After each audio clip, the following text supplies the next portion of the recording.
오늘도 저의 보잘것없는 채널에 방문해주신 모든 분께 감사드립니다.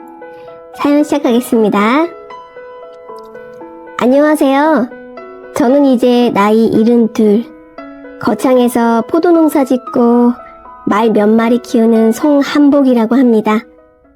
사람들은 제가 이 일대 땅을 좀 쥐고 있다고 회장님이라고 부르기도 하지만 저는 그런 소리가 영 어색합니다.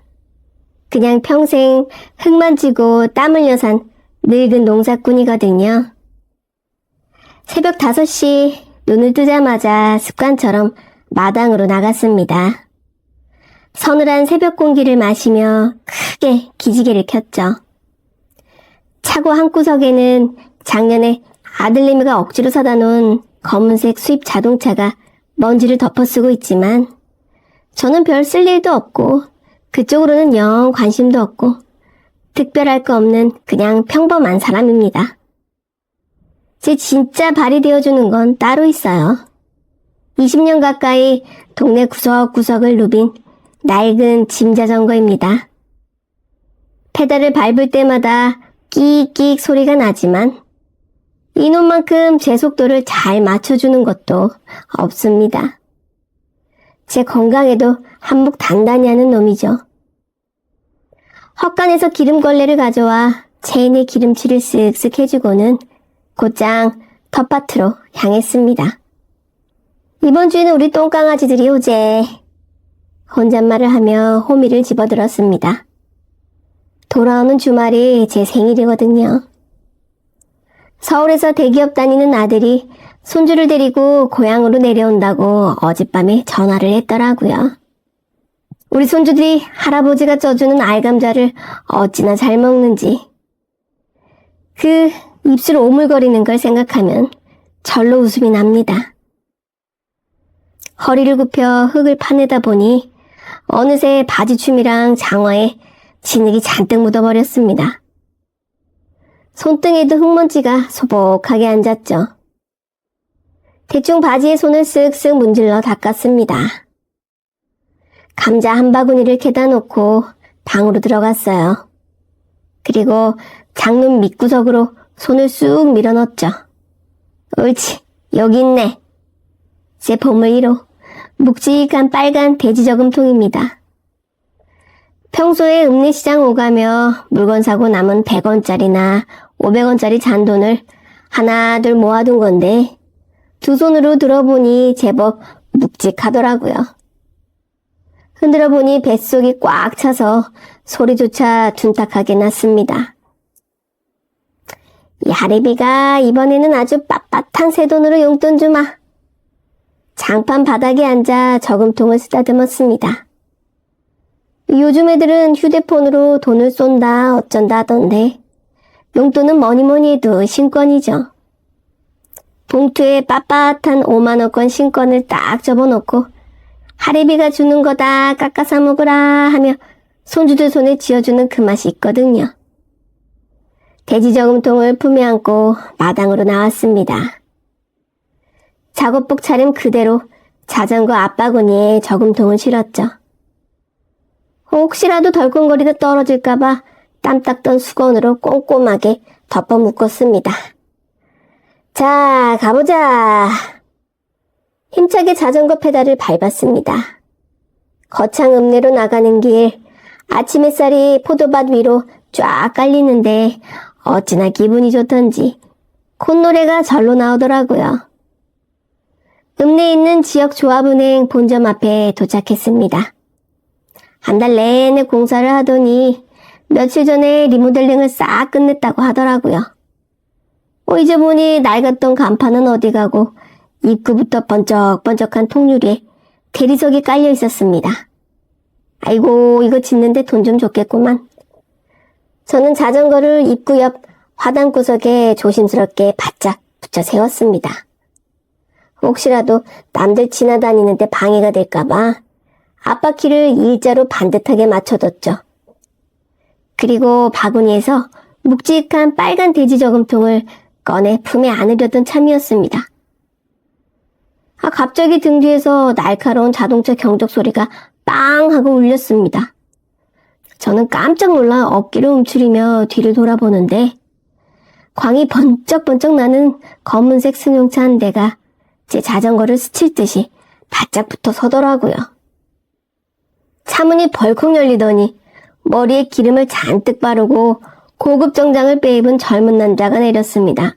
그는 내리자마자 미간을 팍 찌푸리며 자기 구두 끝으로 제 낡은 자전거 앞바퀴를 툭 걷어찼습니다. 아우 냄새 영감님! 남의 영업장 입구에서 지금 길 막고 뭐 하는 거요? 코를 찌르는 짙은 향수 냄새가 엄청나더라고요. 남자는 품에 돼지 저금통을 안고 있는 제 흙 묻은 작업복과 장화를 벌레 보듯 위아래로 훑어보더니 손수건을 꺼내 자기 코를 막더군요. 저는 품에 안은 저금통을 더욱 꽉 끌어안았습니다. 자동문이 스르륵 열리는데 은행 안이 어찌나 서늘한지 순간 우스스 소름이 돋았습니다. 한 달 동안 뚝딱뚝딱 공사를 하더니 여태 제가 알던 그 정겨운 동네 은행이 아니더라고요. 바닥은 얼굴이 비칠 정도로 반짝거리는 대리석이 깔렸고 한쪽에는 VIP 프리미엄 라운지 뭐 그런 팻말이 커다랗게 붙어있더라고요. 클래식 음악이 잔잔하게 흐르는데 항상 있던 믹스커피 자판기가 안 보이더군요. 번호표 순서를 기다리며 이따금씩 마시던 추억이었는데 갑자기 없어져서 서운했습니다. 제가 발을 한짝 들여놓자마자 고요하던 은행 안에 쩍쩍하는 소리가 울려 퍼졌습니다. 아마도 제 장화 바닥에 굳어있던 진흙이 떨어지면서 나는 소리였죠. 반짝이는 대리석 위로 시커먼 흙발자국이 꾹꾹 찍히는데 저도 모르게 발걸음의 보폭을 줄이게 되더라고요. 바지춤에 묻은 흙을 대충 손으로 털어내고는 품에 안은 빨간 돼지 저금통을 고쳐 안았습니다. 우리 똥강아지들 줄돈만 빨리 바꿔나가자고 생각하며 번호표 기계 쪽으로 걸음을 옮겼죠. 그런데 창구 쪽 공기가 영 싸늘했습니다. 새로 부임했다는 서울 출신 지점장, 아까 밖에서 제 자전거를 걷어찼던 그 뺀질한 양반이 마침 창구 뒤편에 서 있더라고요. 그 지점장이 제 발자국을 보더니 얼굴을 찡그리며 소리쳤습니다. 아니, 방금 청소 끝났는데 대리석이 이게 다 뭡니까? 이 태비 냄새 또 어디서 나는 거야? 그 소리에 창구에 앉아있던 여직원들이 일제히 고개를 들었습니다. 다들 약속이나 한 듯이 코끝을 찡그리며 저를 위아래로 훑어보더군요. 눈빛들이 참 매서웠습니다. 동네 할매들 쌈짓돈 예금할 때 손잡아주던 직원들은 온데간데 없고 죄다 낯선 얼굴들이었습니다. 저는 멋쩍게 웃으며 번호표 기계 화면을 눌렀습니다. 징 소리와 함께 대기번호 12번이 적힌 종이가 쓱 나오더군요. 그런데 번호표를 쥐려던 찰나였습니다. 뾰족한 구두 소리를 내며 다가온 창구 여직원 하나가 제 손보다 먼저 획 하고 번호표를 낚아채는 겁니다.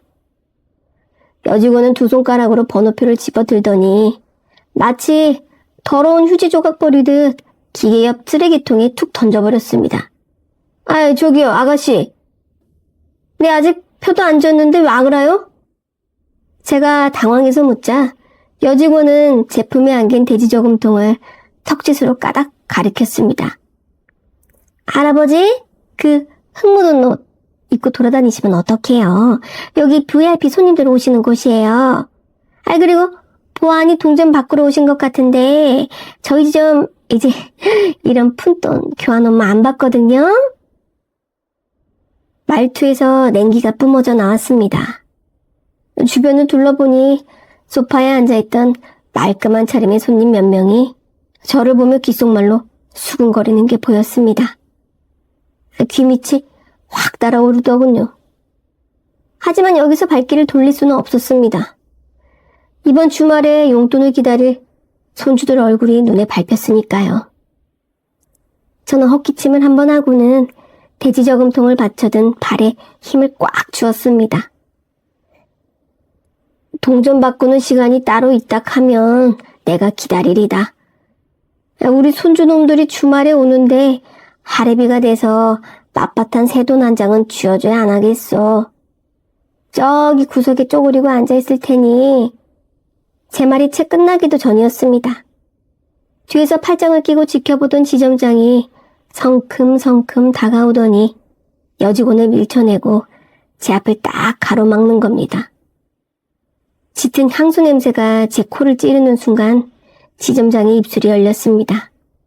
그리고 그가 뱉은 다음 한마디에 저는 그 자리에 굳어버리고 말았죠. 이 할아버지야, 여기 동전이나 새는 고물상이 아니라니까요. 멀끔한 정장에 넥타이를 맨 그 남자는 미간을 잔뜩 구긴 채 제품에 있던 빨간 돼지 저금통을 턱으로 삐딱하게 가리켰습니다. 아까 밖에서도 분명히 말씀드렸지 않습니까? 영업장 물 흐리지 마시라고요.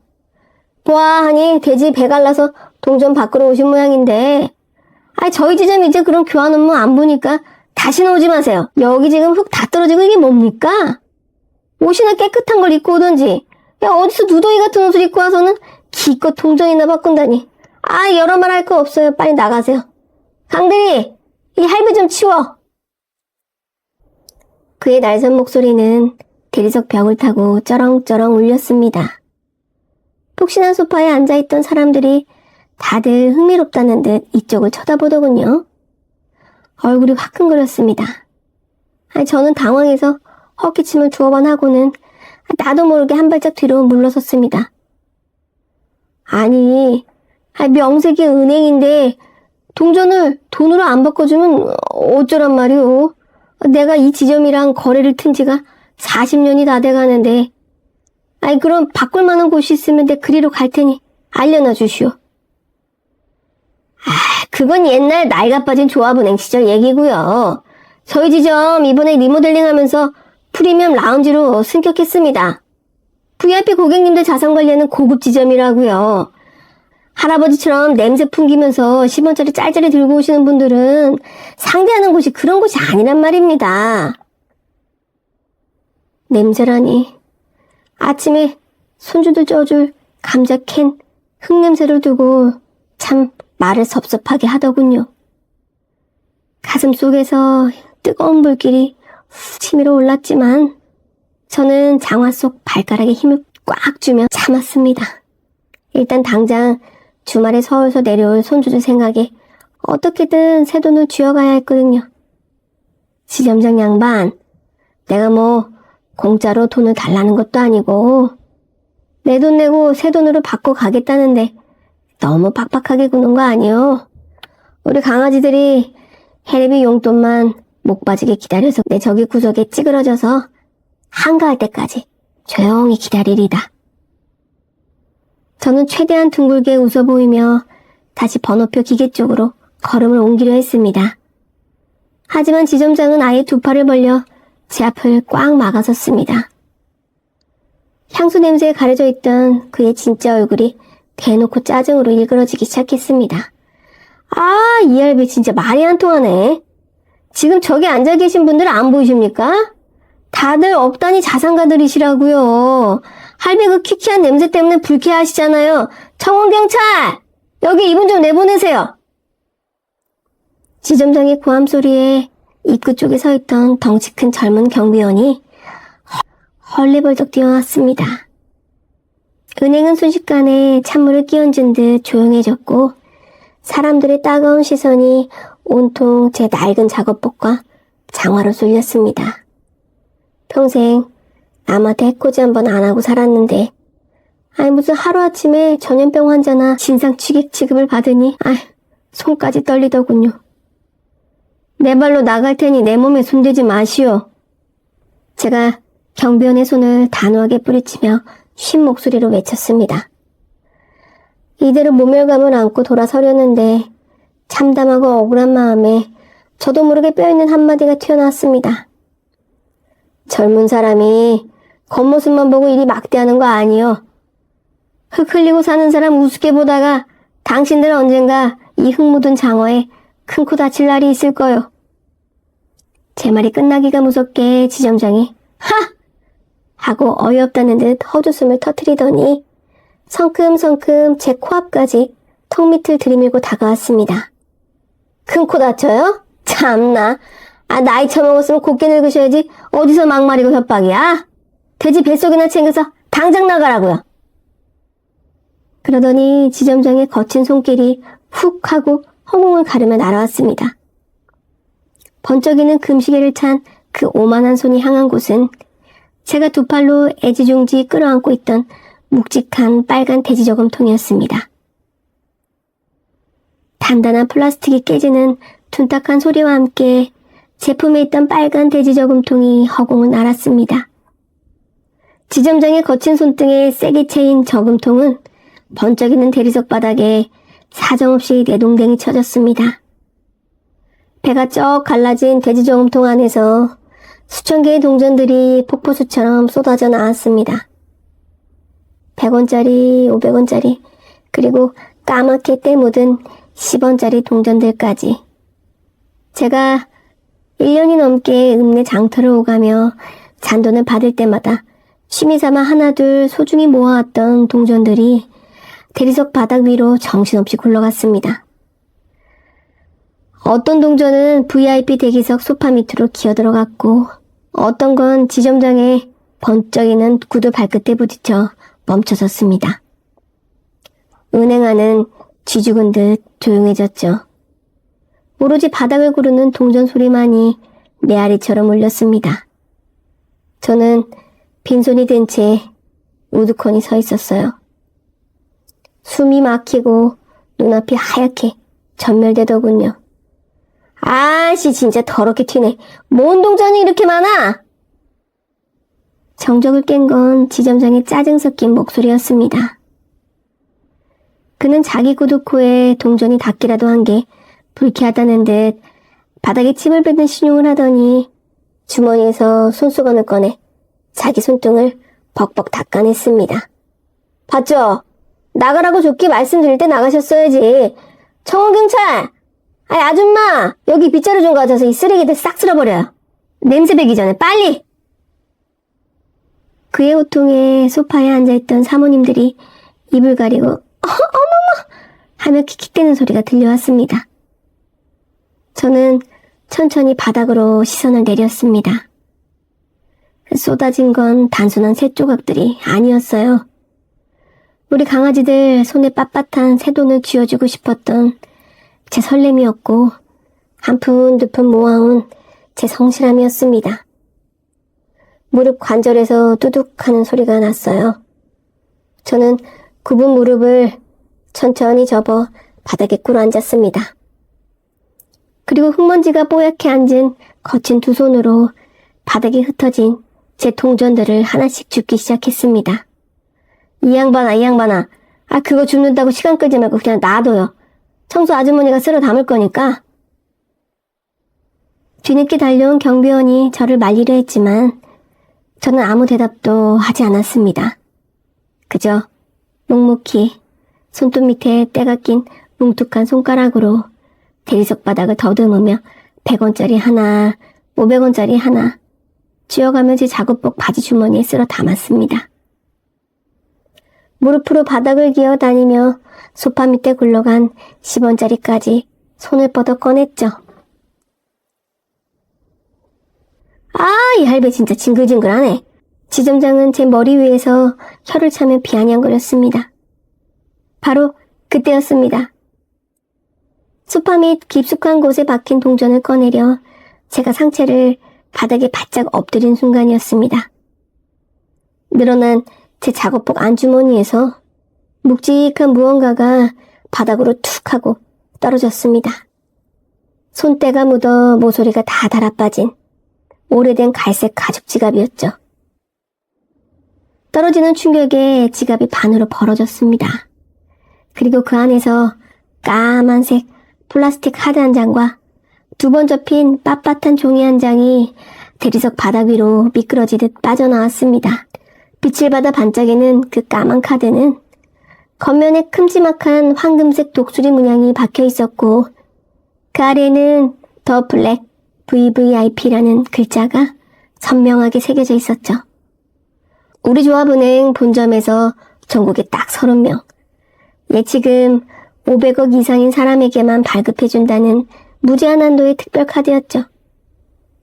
지점장이 짜증스럽게 고개를 돌리다 말고 바닥에 널브러진 제 지갑과 그 옆에 떨어진 까만 카드를 발견했습니다.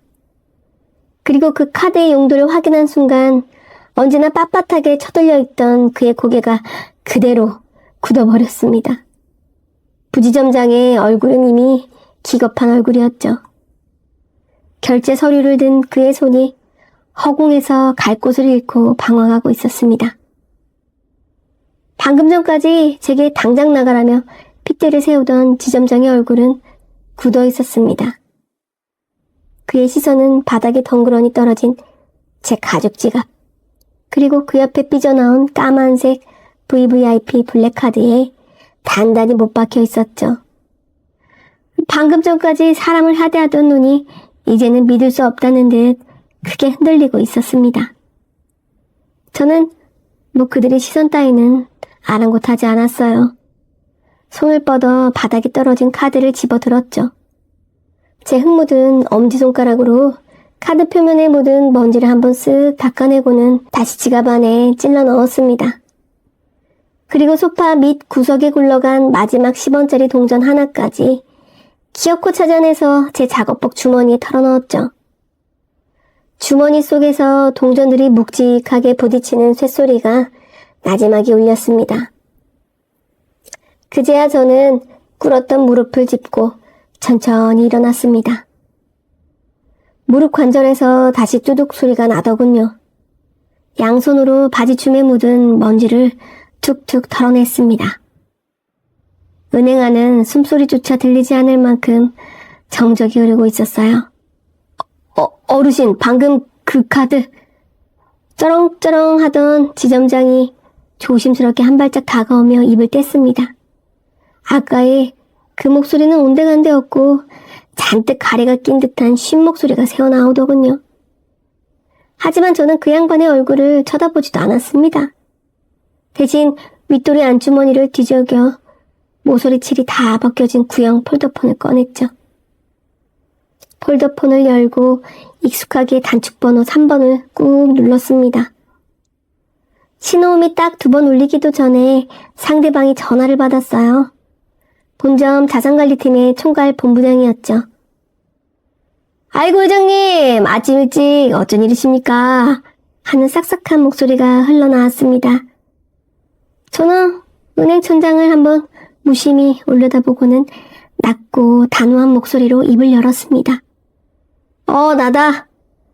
딴 건 아니고 내 이름으로 거창지점에 묶어둔 돈 있지? 그거 오늘자로 싹 다 빼라.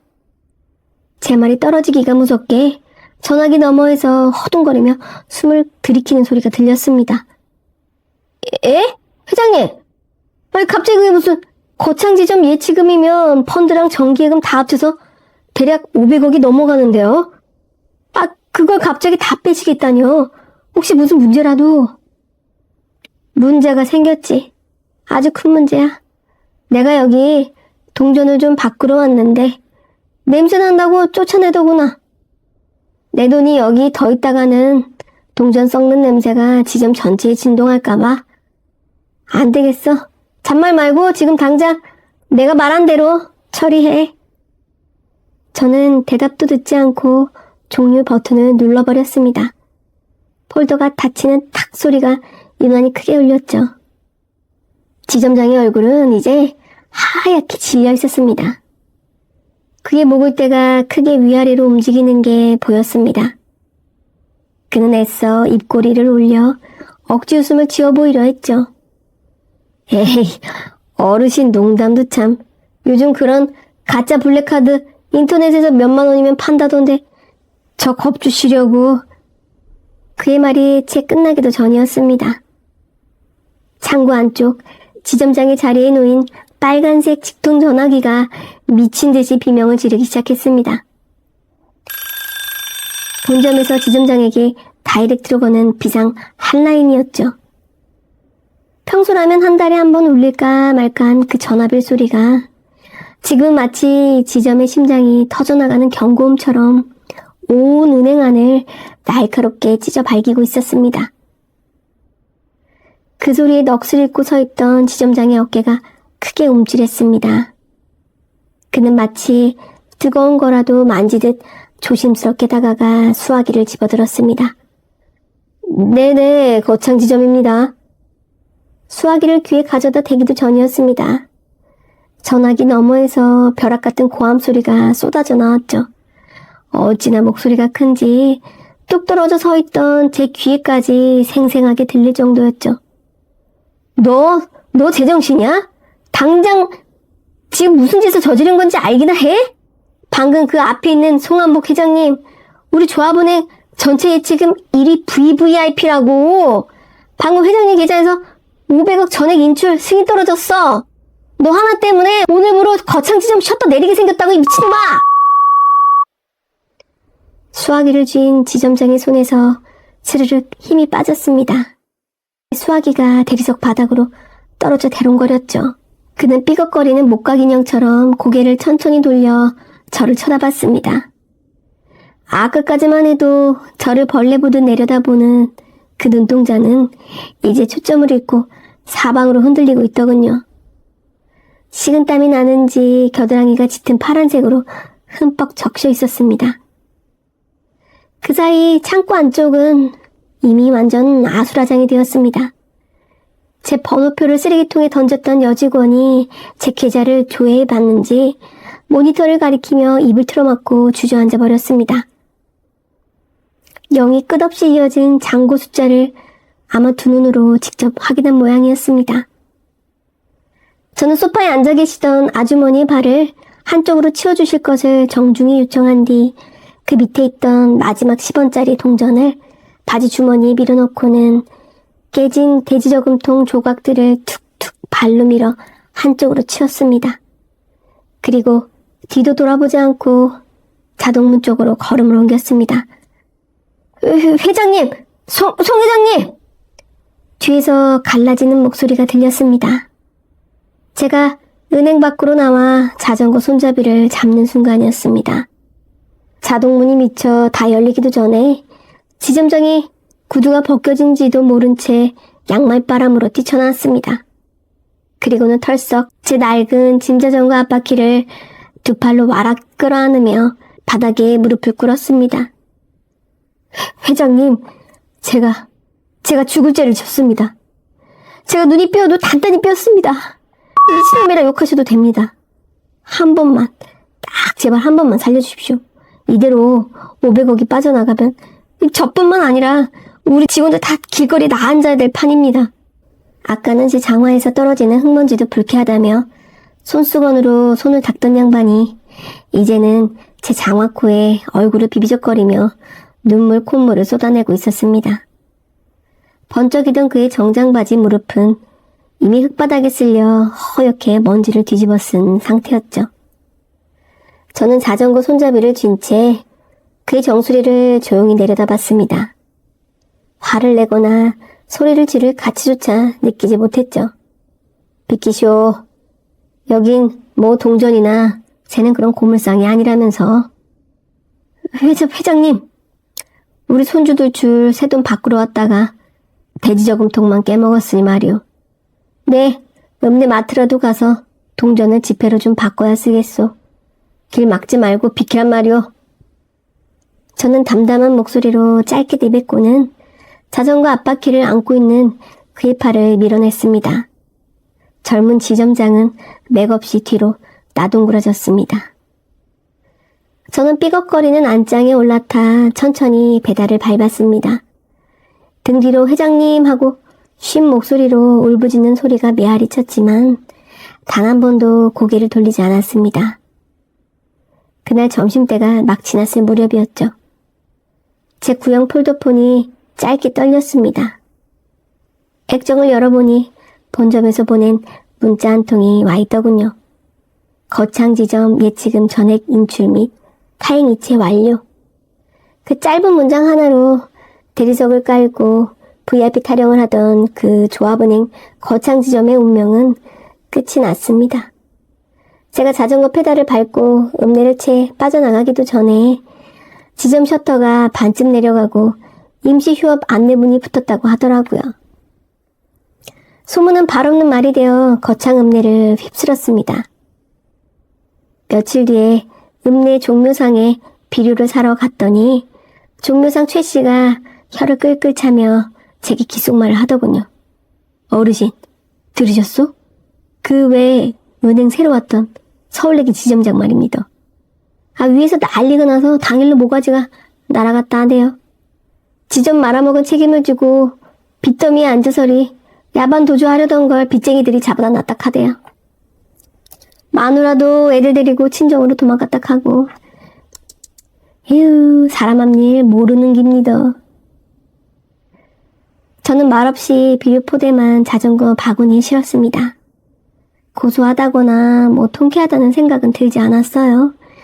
그저 사람 사는 게 다 저 흙한 줌에서 와서 흙으로 돌아가는 법인데 그깟 껍데기가 뭐라고 그리 뻣뻣하게 굴었나 싶은 안타까움만 들었죠. 그렇게 한 계절이 훌쩍 지나갔습니다. 지루한 장마가 시작되어 연일 장대비가 쏟아지던 어느 여름날이었죠. 우리 포도원 비닐하우스 보수공사 때문에 읍내 외곽에 있는 자재 창고를 다녀오는 길이었는데 빗줄기가 어찌나 굵은지 우비를 입었는데도 속옷까지 축축하게 젖어들더군요. 자전거 바퀴가 진흙탕에 자꾸 엇돌아서 저는 아예 자전거에서 내려 끌고 가기로 했습니다.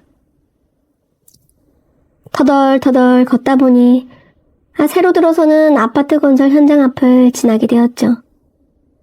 쏟아지는 폭우 속에서도 덤프트럭이 오가고 인부들이 우비를 뒤집어 쓴 채 자재를 나르고 있었죠. 저는 무심코 그쪽을 바라보다가 질퍽거리는 공사장 입구에서 낯익은 실루엣 하나를 발견하고 걸음을 멈췄습니다. 비닐 우비를 걸친 채 자기 몸무게만한 시멘트 포대 2대를 양 어깨에 짊어진 사내.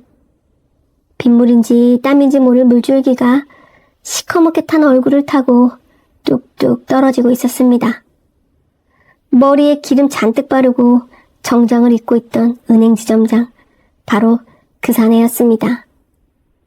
밑창이 다 다른 안전화를 신고 쉰내나는 땀 냄새와 시멘트 냄새를 훅훅 풍기며 사내가 걸음을 내디뎠습니다. 하지만 무거운 짐을 져본 적이 없는 몸뚱이는 정직했습니다. 후들거리던 사내의 2다리가 질척이는 진흙탕에 미끄러지는 건 순식간이었어요. 사내가 시멘트 포대와 함께 진흙바닥으로 고꾸라졌습니다. 둔탁한 소리가 빗소리를 뚫고 들려왔습니다. 포대가 터지면서 흘러나온 잿빛 시멘트 가루가 빗물과 섞여 그의 얼굴과 옷에 범벅이가 됐습니다. 어이 김씨, 똑바로 안 해?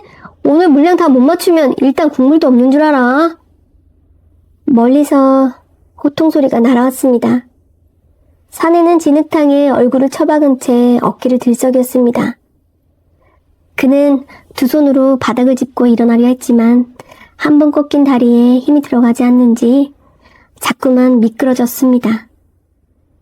저는 천천히 자전거를 끌고 그 사내 앞으로 다가갔습니다. 제 자전거 앞바퀴가 사내의 얼굴 바로 앞에서 멈춰섰습니다. 시커먼 진흙물이 뚝뚝 떨어지는 제 장화 끝이 사내의 시야에 들어왔을 겁니다. 숨을 헐떡이며 바닥을 짚고 있던 사내가 장화 코에서부터 시선을 천천히 위로 끌어올렸습니다. 그리고 우비 모자 틈으로 저와 눈이 마주친 순간 그의 눈동자가 갈 곳을 잃고 흔들리기 시작했죠. 벌어진 입술 사이로 뜨거운 김이 새어나왔지만 아무런 말도 튀어나오지 않았죠. 저는 말없이 진바지에 묶어두었던 수건 하나를 끄집어냈습니다. 그리고 진흙 범벅이 된 그의 얼굴 앞으로 그 수건을 툭 던져줬습니다. 살아보니 어떻소? 당신이 그토록 더럽다고 코를 막던 그 흙구덩이 속에서 구르는 맛이. 산에는 던져진 수건을 움켜쥐더니 갑자기 땅바닥에 이마를 쾅쾅 찌으며 숨 넘어가는 소리를 내기 시작했습니다. 빗물에 씻겨 내려가는 그의 눈물 사이로 저는 굽은 허리를 숙여 그를 뚫어지게 쳐다봤어요. 빗물에 퉁퉁 불어터진 사내의 두 손, 그 손등 곳곳에 깊게 패고 찢긴 상처들을 가만히 내려다봤습니다. 시멘트 똑이 올라 붉게 부어오른 거친 손을 보니 40년 전인가 제가 처음 이 거창에 내려와 맨손으로 자갈밭을 일구던 제 젊은 날의 손이 겹쳐 보였습니다. 그때 저도 딱 저런 손을 하고서는 하루 한 끼 먹을 돈이 없어 라면 한 개로 세 끼를 나눠 먹으며 도끼를 품었었죠. 바닥에 떨어진 흙을 구두코로 문지르며 경멸하던 오만한 은행장의 모습은 이제 온데간데 없었습니다. 그저 삶의 무게에 짓눌려 숨을 헐떡이는 사내 하나가 진흙탕에 엎드려 있을 뿐이었죠. 궁상맞게 길거리에서 질질 짜지 마시고 일어나시오. 저는 덤덤한 목소리로 내뱉고서 뒤로 돌아섰습니다. 뒤에서 사내가 콧물을 삼키는 소리가 났지만 저는 뒤돌아보지 않고 자전거 핸들을 잡았습니다. 저기 건너편 국밥집에서 비 좀 피하고 있으시오. 내 자전거 뒤에 당신 그 무거운 덩치를 태우고 갈 수는 없는 노릇이니. 저는 읍내 마트에 들러 간장이랑 부침가루 등 필요한 물건을 조금 사고 집으로 돌아와 먼지 쌓인 검은색 외지 세단을 몰고 다시 공사장 앞 국밥집으로 향했습니다. 조수석 문을 열어주자 사내는 제 눈치만 보며 쭈뼛쭈뼛 타지를 못하더군요. 자기 옷에 묻은 진흙이 고급 가죽 시트에 묻을까봐 겁을 내는 모양이었습니다. 타시오. 비 맞아서 얼어 죽기 전에. 제어통의 사내는 그제야 엉덩이 끝만 시트에 살짝 걸치듯 조심스럽게 차에 올랐습니다. 제가 차를 몰아 도착한 곳은 읍내 외곽에 자리 잡은 우리 포도원 안채였습니다. 비에 젖은 사내에게 제 옆을 작업복과 마른 수건을 던져주고 씻고 나오라고 한 뒤 저는 주방에서 펄펄 끓인 소고기 국밥 한 뚝배기를 밥상에 올렸습니다. 씻고 나온 사내는 마루 끝에 무릎을 꿇고 앉아 밥상 쪽으로는 감히 고개도 돌리지 못하고 있었습니다. 제가 건넨 숟가락을 받아든 사내의 손끝이 떨렸습니다. 그는 차마 국물을 뜨지도 못하고 숟가락을 쥔 채 어깨를 들썩이기 시작했습니다. 회장님, 죄송합니다. 제가 진짜 천벌을 받았습니다. 사내의 눈물이 뚝배기 위로 떨어져 내렸습니다. 저는 물주전자를 들어 그의 빈컵에 따뜻한 보리차를 채워줬죠. 당신이 은행 바닥에 내던졌던 그 10원짜리 동전들, 그거 하나하나가 다 이 박구랑 흙에서 캔 거요. 그깟 껍데기 번쩍거리는 게 전부인 줄 알겠지만 진짜 사람 목숨 살리고 거두는 건 이 흙바닥이란 말이오. 이제 좀 뒹굴어 보니 그 돈의 무게가 좀 다르게 느껴지요. 제 말에 사내는 숟가락을 밥상에 내려놓고 아예 팔소매로 눈을 비비며 소리내 울었습니다. 엘리트로 대접받으며 남을 무시하고 살았던 남자의 철저한 무너짐이었고 동시에 뼈저린 참회였습니다. 저는 그가 속을 다 개워내듯 울도록 가만히 내버려뒀습니다. 창밖으로는 여전히 거센 비가 포도밭을 세차게 때리고 있었죠. 한참 뒤 사내의 울음소리가 잦아들 때쯤 저는 바지 주머니에서 꼬깃꼬깃해진 장부수첩 하나를 꺼내 밥상 위로 툭 던졌습니다. 죗값은 그만하면 치른 것 같소. 우리 포도원이랑 저기 언덕 너머 말목장에 숫자를 좀 볼 줄 아는 일꾼이 하나 필요한데 말이오. 사내가 붉게 충혈된 눈으로 고개를 번쩍 들었습니다. 당신 머리 굴려서 돈 만지는 솜씨는 은행에서 증명됐으니 장부 관리는 기가 막히게 또 하겠지. 대신 이번엔 펜때만 굴리는 게 아니라 매일 새벽 5시에 일어나서 직접 말똥도 치우고 포도밭 비료도 주면서 이 흙이랑 같이 뒹굴어야 될 거요. 내일 아침 7시까지 그 작업복 입고 이 안채로 출근하시오. 말이 끝나기 무섭게 사내는 다시 한번 바닥에 바짝 엎드렸습니다. 감사합니다, 어르신. 평생 이 흙 만지면서 은혜 갚겠습니다. 밖에는 여전히 장대비가 내리고 있었지만 메말랐던 흙을 흠뻑 적시는 비냄새가 오늘따라 참 구수하게 느껴졌습니다. 네, 오늘 사연은 여기까지였습니다. 오늘 사연 마음에 와닿으셨다면 구독과 좋아요 부탁드립니다. 오늘 하루도 편안하고 행복하고 무탈한 하루 되시기를 진심으로 바라겠습니다. 감사합니다.